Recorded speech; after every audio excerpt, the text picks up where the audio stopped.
Hi, my name is Rakesh. I am an interior designer from Hyderabad.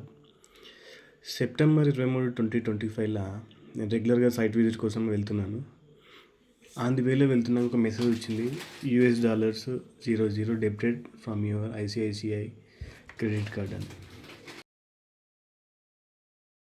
దాని తర్వాత 1 మినిట్కే మళ్ళీ ఇమ్మీడియట్గా $198 అని చెప్పి ఒకటి వచ్చింది. వెంటనే $199 అని చెప్పేసి debited from my ICICI credit card, RuPay credit card నుంచి కట్ అయిపోయింది. వెంటనే బ్యాంక్ నుంచి కూడా కాల్ వచ్చింది. కాల్ వచ్చి ఈ ట్రాన్సాక్షన్ మీరే చేశారా అని అంటే, లేదు నేను చేయలేదు అని అంటే, వాళ్ళు కార్డ్ బ్లాక్ చేసేసారు. అమౌంట్ అయితే రిఫండ్ రాలేదు. సో వాళ్ళు ఏమన్నారంటే కంప్లైంట్ రేజ్ చేయమన్నారు. సో నేను కంప్లైంట్ రేజ్ చేద్దామని చెప్పేసి కస్టమర్ కేర్కి ఫోన్ చేసి వాళ్ళు 20 minutes లైన్లో పెట్టారు. సో టైం వేస్ట్ అవుతుందని చెప్పేసి సైబర్ క్రైమ్ దానికి 1930కి కాల్ చేసేసి కంప్లైంట్ అయితే రేజ్ చేశాను. సో వాళ్ళు బాగా సపోర్ట్ చేశారు. దాని తర్వాత మళ్ళీ ఐసిఐసిఐ క్రెడిట్ కార్డ్ కస్టమర్ కేర్కి ఫోన్ చేసి కంప్లైంట్ రేజ్ చేస్తే వాళ్ళు ఏమన్నారు, ఎఫ్ఐఆర్ కాపీతోని మీ కార్డ్ డీటెయిల్స్తో వాటితో ఏదో ఫామ్ ఉంటుందంట, ఫామ్ తీసుకొచ్చేసి బ్రాంచ్లో సబ్మిట్ చేయండి, మేము ట్రై చేస్తామన్నారు.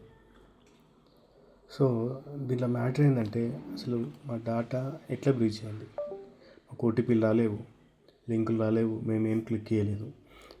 ఈరోజు మల్టిపుల్ మెంబర్స్కి కూడా సేమ్ యాజిటీస్గా ఇట్లనే డబ్బులు కట్టినాయి. సేమ్ ఐసిఐసిఐ రూపే కార్డ్ త్రూగా ఓటీపీ రాలేదు, లింక్ రాలేదు. ఈవెన్ వాళ్ళ ఇంటర్నేషనల్ లిమిట్స్ కూడా అన్ని డిజేబుల్డే ఉన్నాయి. కానీ ఈ డబ్బులు ఎందుకు కట్టినాయో ఇంతవరకు అయితే క్లారిటీ కూడా లేదు. సో మ్యాటర్ ఏంటంటే, వితౌట్ అవర్ పర్మిషన్ మా డబ్బులు ఎట్లా వాడుకుంటారు.